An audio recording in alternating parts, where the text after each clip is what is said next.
प्राचीन समय में विद्यार्थी गुरुकुल में रहकर ही बड़ा करते थे। बच्चे को शिक्षा ग्रहण करने के लिए गुरुकुल में भेजा जाता था। बच्चे गुरुकुल में गुरु के सानिध्य में आश्रम की देखभाल किया करते थे और अध्ययन भी किया करते थे। भरद्वाज को भी सभी की तरह गुरुकुल में भेज दिया गया। वहाँ आश्रम में अपने साथियों के साथ घुलने मिलने लगा, लेकिन वो पढ़ने में बहुत ही कमजोर था। गुरुजी की कोई भी बात उसके बहुत कम समझ में आती थी। इस कारण सभी के बीच वो उपहास का कारण बनता है। उसके सारे साथियों अगली कक्षा में चले गए, लेकिन वो आगे नहीं बढ़ पाया। गुरुजी ने भी आखिर हार मानकर उसे बोला, बेटा भरद्वाज, मैंने सारे प्रयास करके देख लिए हैं। अब यही उचित होगा कि तुम यहाँ अपना समय बर्बाद मत करो। अपने घर चले जाओ और अपने घर वालों की काम में मदद करो।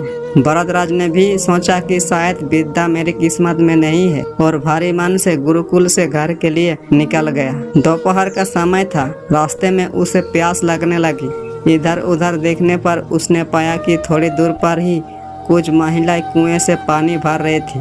वो कुएं के पास गया। वहाँ पत्थरों पर रास्ते के आने जाने से निशान बने हुए थे। तो उसने महिलाओं से पूछा, ये निशान आपने कैसे बनाए? तो एक महिला ने जवाब दिया, बेटे, ये निशान हमने नहीं बनाए। ये तो पानी खींचने समय इस कमर रस्सी के बार बार आने जाने से ठोस पत्थर पर भी ऐसे निशान बन गए हैं। भरद्वाज सोच में पड़ गया।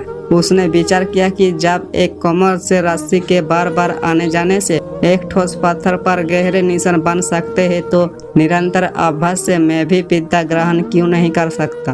भरद्वाज ढेर सारे उत्साहों के साथ वापस गुरुकुल आया और अथक कड़ी मेहनत की। गुरुजी ने भी खुश होकर भरपूर सहयोग किया। कुछ ही सालों बाद यही मदबुद्धि बालक भरद्वाज आगे चलकर संस्कृत व्याकरण का महान विद्वान बना, जिसने लघु सिद्धांत कौमुदी, मध्य सिद्धांत कौमुदी, सर सिद्धांत कौमुदी की रचना की।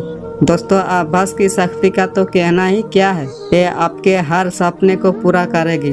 अभ्यास बहुत जरूरी है, चाहे वो खेल में हो या पढ़ाई में या किसी और चीज में। बिना अभ्यास के आप सफल नहीं हो सकते हो। अगर आप बिना अभ्यास के केवल किस्मत के भरोसे बैठे रहोगे तो आखिर में आपको पछतावे के सिवा और कुछ हाथ नहीं लगेगा। इसलिए अभ्यास के साथ धैर्य, परिश्रम और लगन रखकर आप अपनी मंजिल को पाने के लिए लुट जाइए।